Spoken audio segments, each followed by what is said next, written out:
Welcome back, everybody. We're here on Chapter 10 talking about data and how to display data in graphics. This is a good chapter.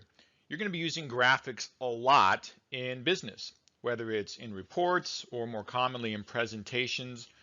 Graphics, and here we're talking about tables and charts. Graphics condense a lot of numerical and statistical data down into a visual that's more condensed and concise and easier for the recipient to digest and read. The lesson here is, as you're preparing your analytical report, when you have a lot of numbers, for example, if you're doing some comparisons on here's the schools and a comparison of their costs, you wouldn't want to put that cost information in paragraph form or in sentences because it's very hard for the reader to digest that information. Instead, you're going to put that cost comparison information, college A versus college B versus college C, into some type of graphic. It could be a bar chart, it could be a table. But as business writers, what you want to do is anytime you're starting to write about information that has data, numbers, statistics, you want to stop and ask, what's the right graphic for presenting this information? In business writing, time is money. We're trying to be concise and complete with our messages. So graphics can pack a lot of information into one visual that if we try to do it in paragraph form, it would take lots and lots and lots of text and be very hard for the reader to understand. So this is probably obvious for you. There's some wonderful tools nowadays, whether you're using PowerPoint or Google Slides. Both of them have graphics features that make it very easy to put together a pie chart or a bar chart. And basically, you're going to put your information into an Excel spreadsheet, or what I call Excel spreadsheet, but it's basically a grid with rows and columns, and you input your data, and it'll convert it quickly into some type of graphic, and you can choose what type of graphic you want to use. So in this lecture, what I'm going to be covering is the different types of graphics that we use in business messages and when to use which type of graphic, depending upon the data that you want to display. So if you get a minute, please check out the video on the front page here. If you're watching this in YouTube, then you might have to go chase down the URL on your own. But this is from careerbuilder.com. This commercial is several years old, but it's a funny video that shows how with a simple switch of data, the information can be displayed in a completely different way. So give yourself 30 seconds of entertainment and watch that video if you can. So 4 outcomes for this week's lecture. And again, going to graphics, how do we use graphics to communicate quantitative, meaning numerical information? And we want to know how to use graphics effectively and also ethically. So numbers don't necessarily lie, but graphics certainly can misrepresent that numbers. How we display a graphic can really kind of skew what the audience sees in that graphic. We want to make sure that our graphics are effective and easy to read and don't have a lot of junk to them. And item 3 is when to use the appropriate graphic for the information that we want to provide. And then item 4 on your learning outcomes is how to integrate graphics into documents, specifically your analytical report. So your analytical report is going to have graphics. At least you'll have to check the analytical report overview, but I think it's 6 graphics you'll need in the report. And how do you actually display those in the report correctly? We're going to learn about all that. All right, here goes. Here's your key terms for Chapter 10. Which ones do you need to know? You need to know all of them. So there is a lot of terms out of this chapter. Basically, knowing when to use which graphic for which type of data that you're presenting, for which communication situation you have, which is the right graphic for that situation. So when we talk about quantitative information, that is data. And nowadays, business, it's all about data, interpreting data, mining data, evaluating data, and presenting data in a way that the organization can understand and make decisions based on that data. So this is what we call the era of big data. And I encourage you to take statistics classes, and other classes are going to teach you how to look at data. And it's not that complicated, and you're going to rely on you can count the types of graphics you're going to use on your two hands: bar charts, pie charts, tables, and some simple what we call common language. And when we're presenting data, common language just means we're going to use some simple things like percentages to communicate our information in a way that's easy for the audience to understand. But you have to be able to take the data and put it into some type of graphic. So I'm not going to be asking you to mine a bunch of data, but you may have to put together some comparative graphics for your analytical report. Certainly a bar chart, or maybe even a table. And I'm going to talk about how to use those different graphics in different situations. When we talk about common language, that just means putting numbers, presenting them in a way that's easy to understand. Look at these 4 bullet points here. The top 2 are one scenario and the bottom 2 are another scenario. Which one's easier to understand? If you look at the first one, where it talks about 198 of 430 respondents, a percentage is easier to understand, right? 46% prefer more vacation time, roughly half. Approximately 1 out of every 2 indicates a preference for more vacation time. So again, almost half is easier to understand. So we want to use what we call in Chapter 10 common language, percentages, ratios, easy terms that we can all understand.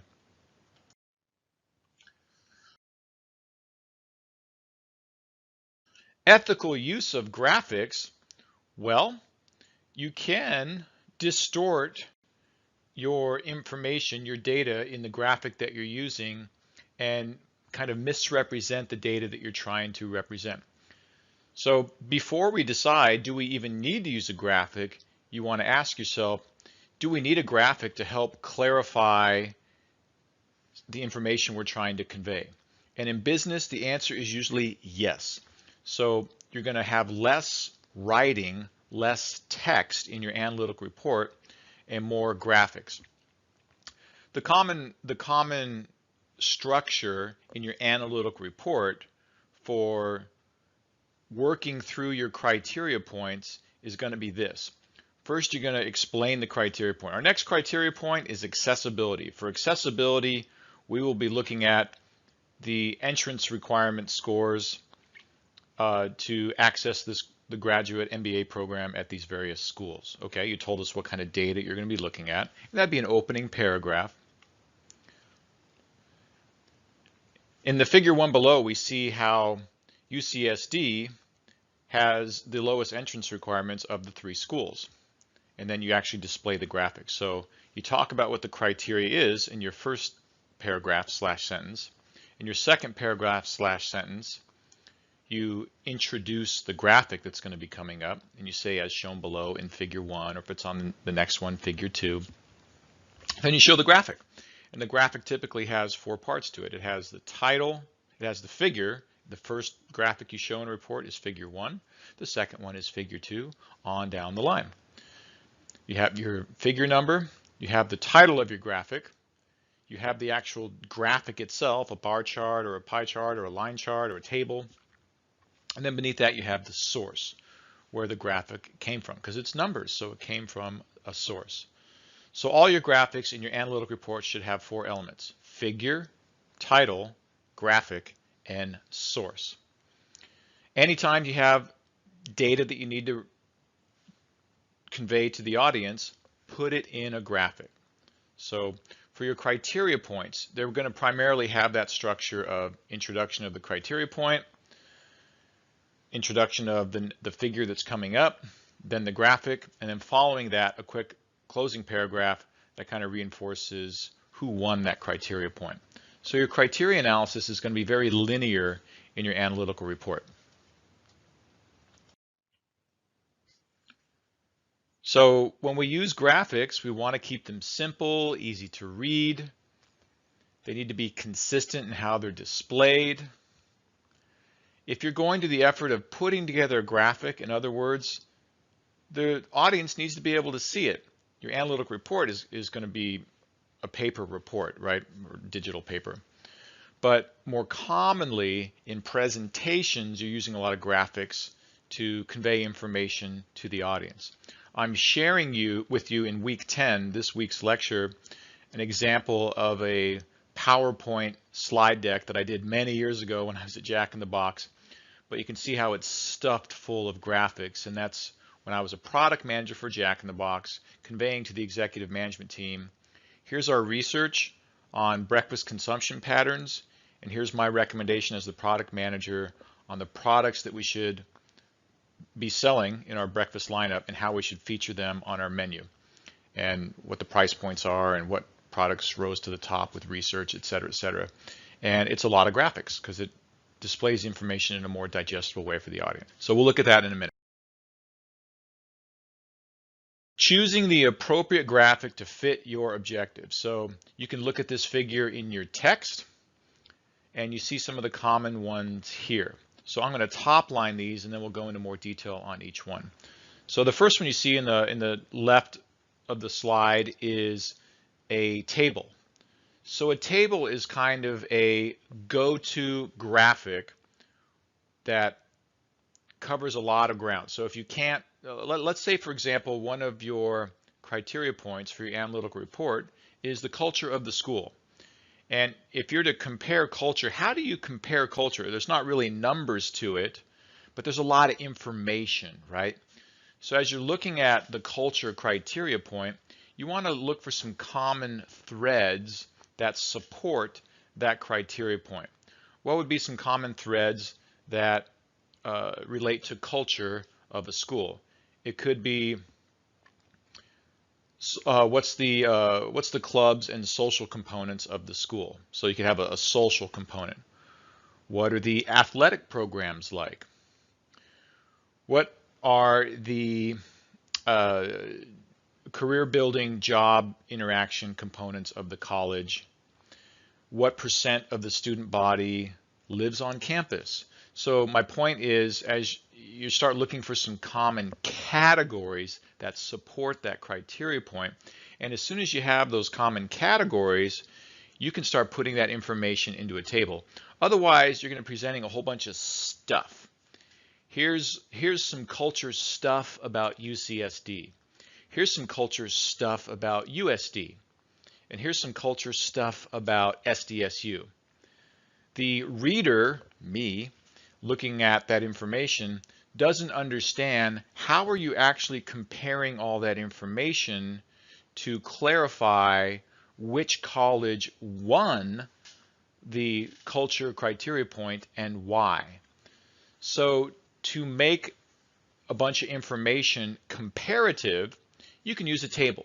So a table is a wonderful way of taking what I call like less numerical, less quantitative criteria points and putting them into some type of table where you can organize that information.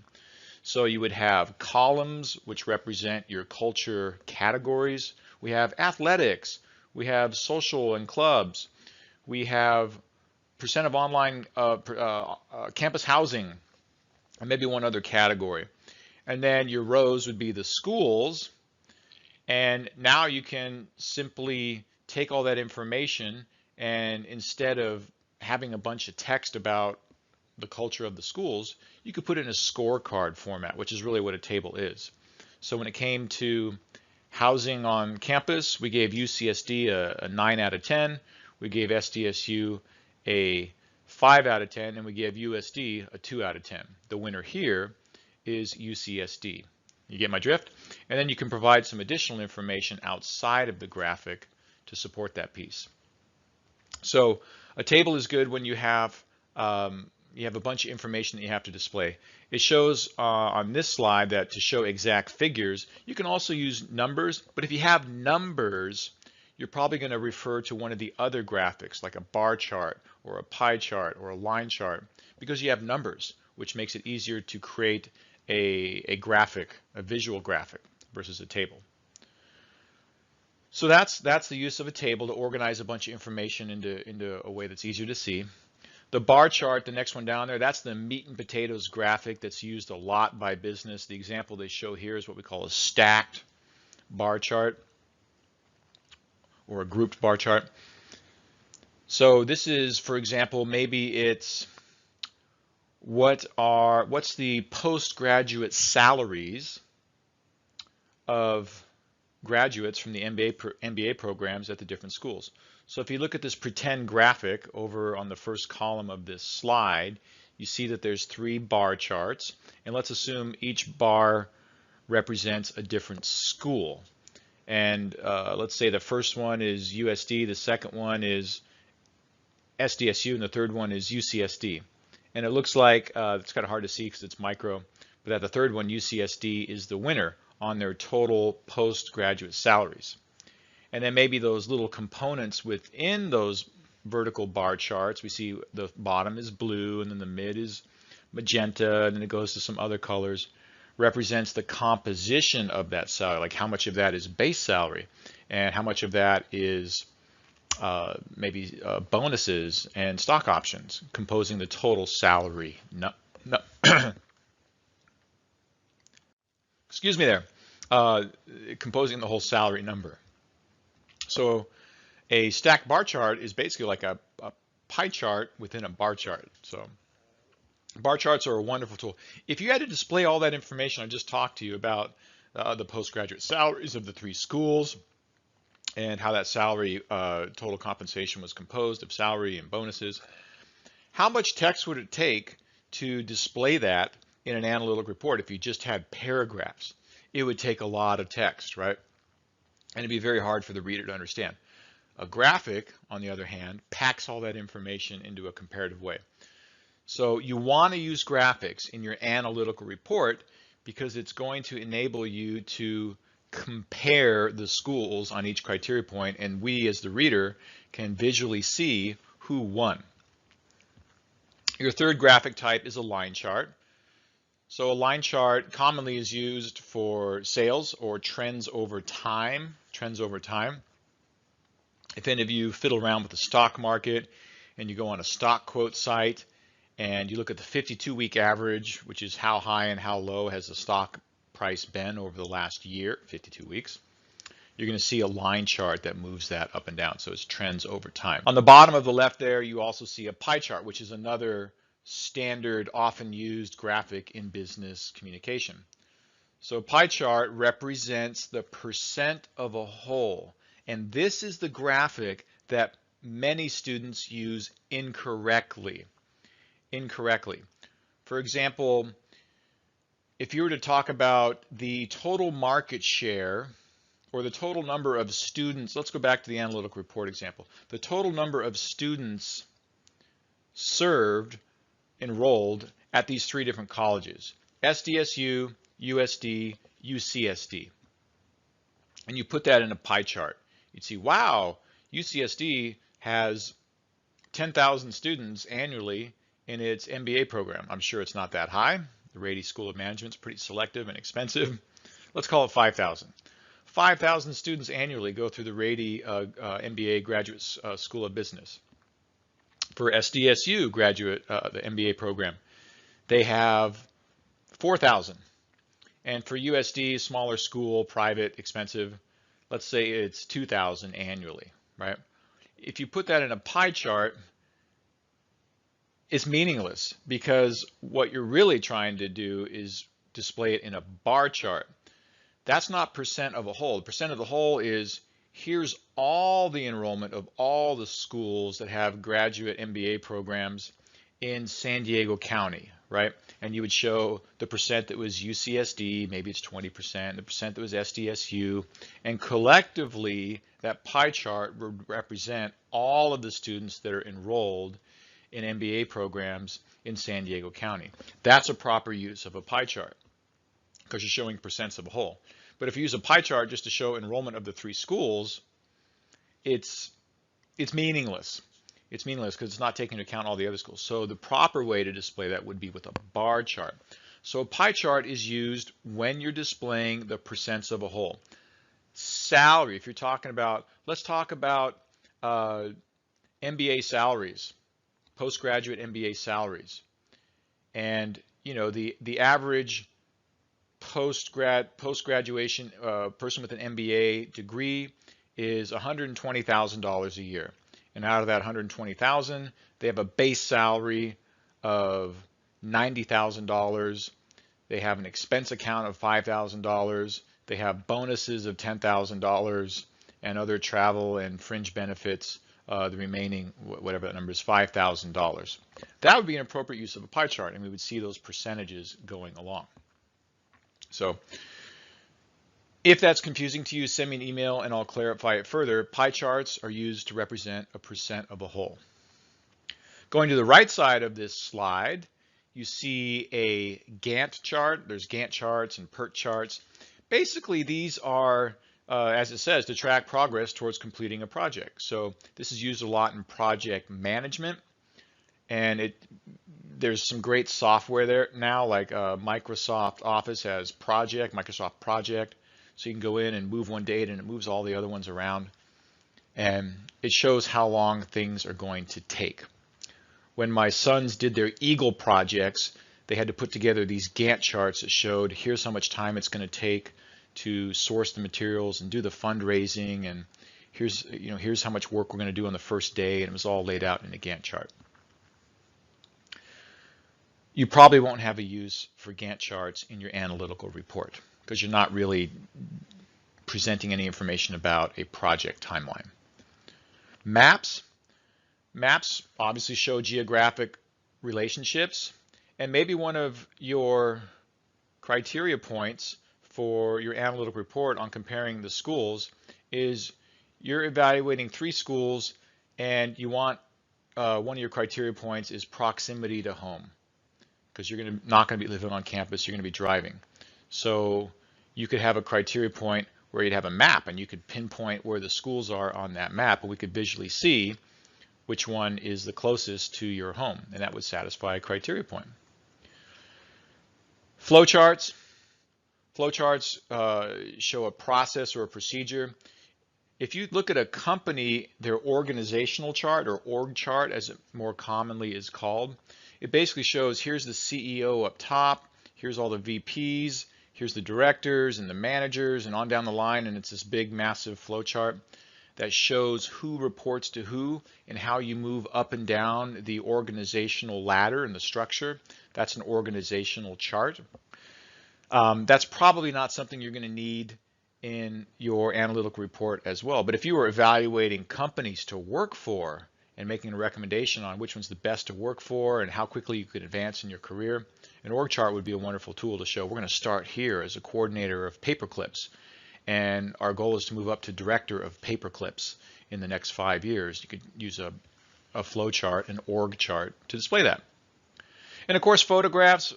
Photographs are wonderful. If you were presenting this analytical report with an actual live presentation, when you're using quote unquote PowerPoint, whatever you use, Google Slides, SlideRocket, there's all kinds of tools. But photographs are a great way of adding some pizzazz and entertainment value to your presentation. So as you transition from one section to the next, you can have some nice photos that represent the industry that you're talking about, etc.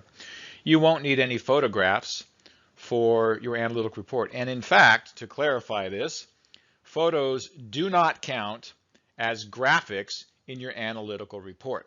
They need to be comparative graphics that help you determine who won a criteria point. So don't put photographs in your analytical report. It's not going to satisfy the graphic requirements. Okay, the rest of this lecture talks about in a little bit more detail each of the different graphics, tables, bar charts, etc. I'm not going to lecture on each one of these slides. If you go forward about 3 slides, I'll get into bar charts and I'll show you a good versus a bad example. But what I want you to do is at this point, please have your textbook in front of you and use that to evaluate. They have examples of the different graphics in the textbook. So a table is basically columns and rows. It's like a grid, like a spreadsheet. And you want to have some structure. Your columns need to have headings. You don't want to show $100,000. You want to just show 100 and then list in your table numbers represented in thousands, so you don't have a whole bunch of needless zeros. Look at the examples in the book, please, for examples of tables.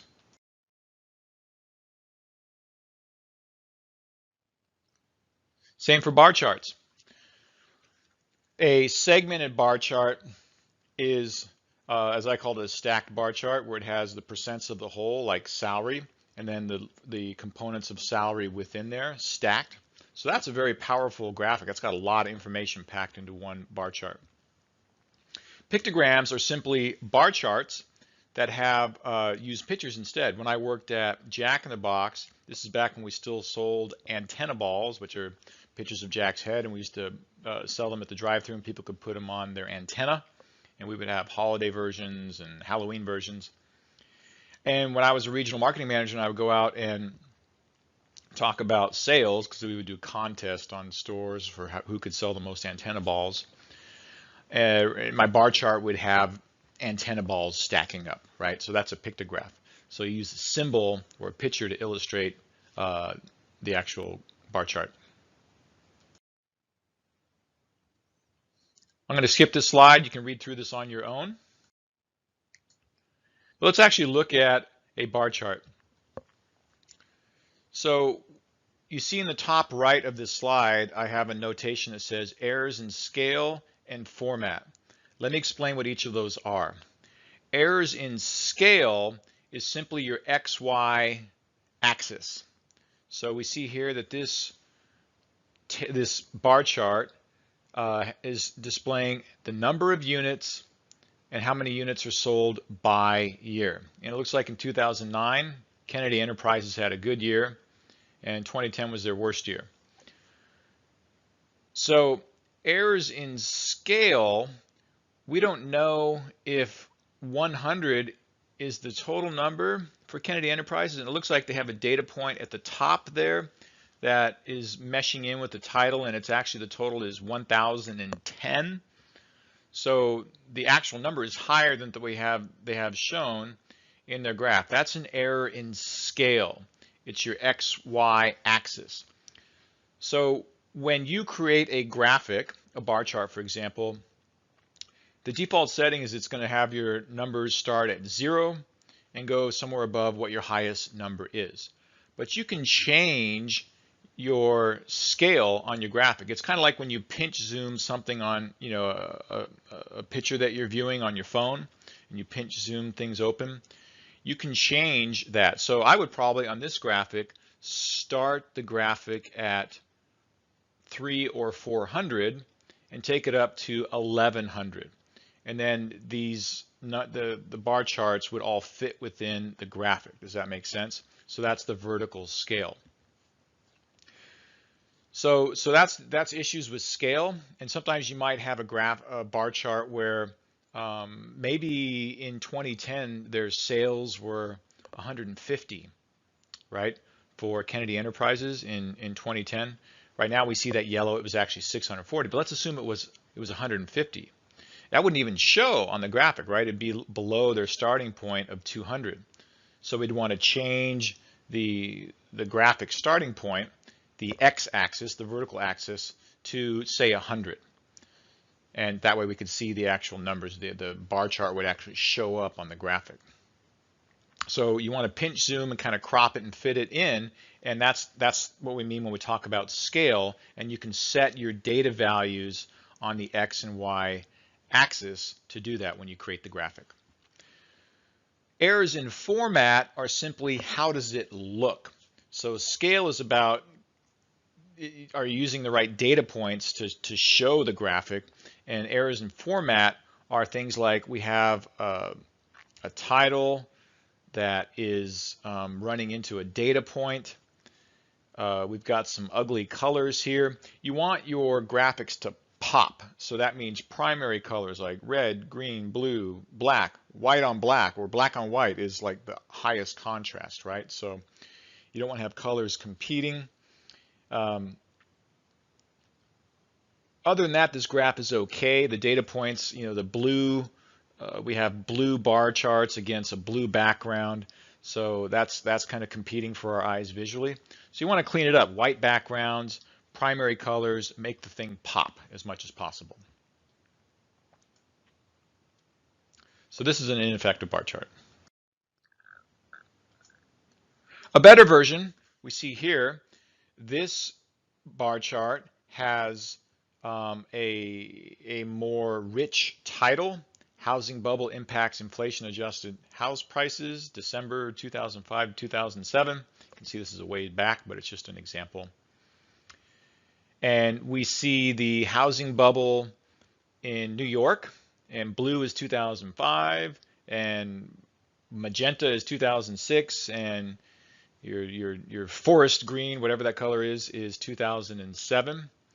And we can see that obviously New York had its highest point in 05 and its lowest in 07, whereas Chicago had its highest in 06 and then the lowest in 07. LA was tied in 05 and 06 and its lowest in 07. So you can see how graphics tell a story very quickly that if we tried to do it in text would take a long time. So this graphic has a title, it has the information laid out, and it's easy to read. I would suggest, if I was to make an edit, I'd probably just show those numbers on the left of 100,000 up to 700,000. I would probably show those just in 100 and say numbers are represented in thousands, and then you wouldn't have so many zeros on the left side. But this is acceptable as a clean graph. Much cleaner version, right? The white background, easy to read. Effective bar chart. Line charts, trends over time. So you can look for examples of this on the book. I'm not going to go into too much detail on this. We do have an example here. So what I like about this graphic is it has 3 of the 4 requirements. These are just samples from the book. In an analytical report, remember, please, you need those 4 components: figure, title, graphic, source. On this line chart example, we see the title, tuition increases have outpaced inflation. We see the graphic itself, current dollars versus consumer price index, adjusted dollars. And we see the source, College Board, 2009. Some of those previous examples didn't have a source. All of yours need to have a source. So line chart, we can see that obviously tuition increases are going up at a faster rate than inflation, and that is still true. I hate to say it, in 2018. So we've had a college tuition bubble. I think the private universities are going to feel that bubble burst pretty soon, but us more affordable community colleges are going to do just fine. Pie charts, again, percent of a whole. You start at 12 o'clock and go around with your biggest pieces of the pie first. As you go around, they get smaller to your smallest point. And again, it's percents of a whole. So here's a bad pie chart. Because we don't know what the percentages are, you can put the percentages right in. You see a legend there. And hey, city tax dollars, most money they spend is on education, and that's in the yellow. So they should move that legend over so it's not crowding up against the pie chart.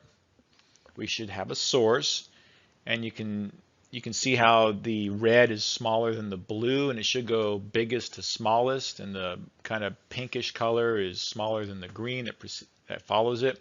So they're supposed to go biggest to smallest. So we don't have percentages. It's kind of busy with a lot of different colors, and the legend is crowding the pie chart itself. A better pie chart. I don't like that they've got 3 versions of blue on this personally, but here we see sales by business segment, and they have a pie chart. This works as a pie chart because it's sales by business segment, and we see mortgage services have the bulk of sales at 67%. And then insurance, and then broker services, financial services, all others.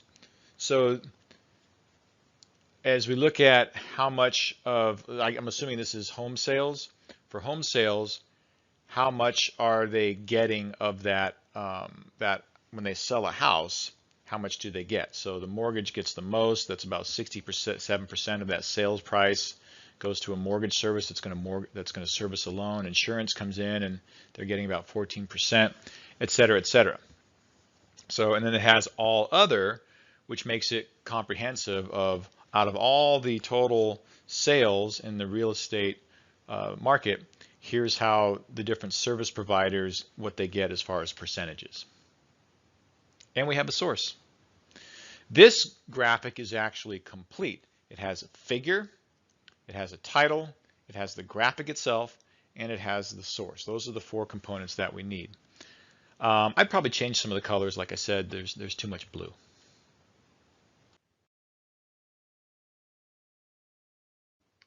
Maps, pretty self-explanatory. You can look for examples in the book. Here's a map example. So it's going to be a powerful tool, and this does count as one of your graphics in your analytic report comparing schools. If you want to compare locations close to your house, that would satisfy this. Flowcharts. Flowcharts are used a lot in processes presentations. You don't need it for the analytical report. Org charts are commonly used in business presentations also. So this leads us to including graphics in text, meaning in a report, or what we call embedding a graphic in a report. So I am providing you with a sample analytical report. So if you go back to the modules view in Canvas and you go to the Start Here menu or the Welcome to the Course menu, once you click on the Welcome to the Course page, you're going to see a section called Course Resources. When you click on Course Resources, within that page, you'll see a selection for Analytical Report Resource page.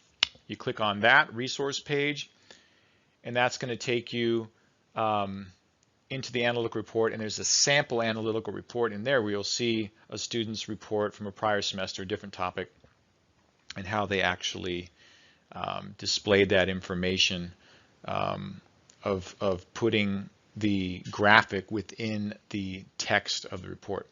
As I mentioned before, it's going to be in the criteria section where you're going to be using graphics the most, and the flow is going to be a quick introductory paragraph explaining the criteria point and what data you're going to be using to evaluate that criteria point, and then introducing the graphic as shown below in Figure 1, how UCSD has the lowest entrance requirement scores, then the graphic itself, and then a quick summary paragraph after that.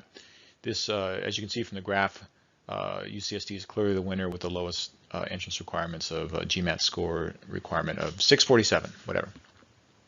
So that's the flow for including graphics in the text, the body of your report for your analytical report. And this slide gives you a couple examples of how to introduce the graphic in your report. So this second one is better.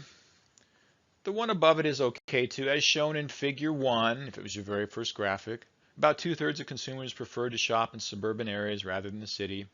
You would just swap this out and use the language you're using for your analytical report. As shown in Figure 1, comparing entrance requirements for the 3 colleges, UCSD had the lowest requirements, and then you show the graphic.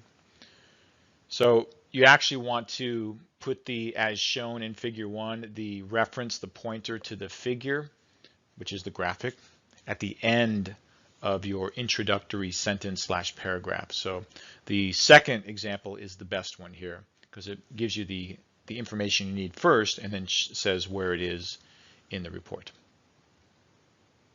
Look at the sample report that I put in the analytical report resource page for examples of this. Okay, so that's most of this chapter. Just a couple pop quiz questions here. Which graphic would be best to show Starbucks quarterly sales over a 5-year period? Trends over time, sales over time. The answer would be B, a line chart. Next question, which of the following is an example of an effective talking title? A talking title is simply when the title of your graphic isn't just something like entrance requirements of colleges, but UCSD wins with the lowest entrance requirements amongst the 3 colleges. That would be a talking title because it actually explains what the graphic is displaying as opposed to just being a neutral title. So for this example, which of the following is an example of an effective talking title? The answer would be C. U.S. interest rates decline January to April. So you see the difference there. So you want to try to use talking titles, make your titles informative where they actually kind of explain what's going on with the graphic.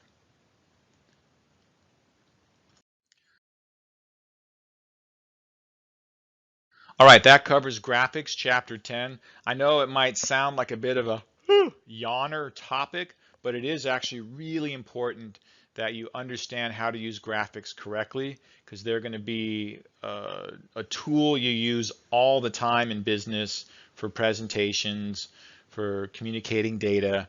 You need to know how to create graphics, and you need to know how to read those graphics. So that's what graphics are all about. They summarize quantitative data. It helps simplify the data that you're trying to present. You want to know how to choose the most appropriate graphic, and you need to know how to integrate graphics into text when you're doing an actual written report versus a presentation. Okay, so your step 2 of the analytical report is one of your assignments for this week, week 10. So check that assignment out. And again, you can always go back to the analytical report resource page, which is part of the course resources page, which is underneath the welcome to the course main page at the top of your modules view on Canvas. All right, thanks for listening. Good luck.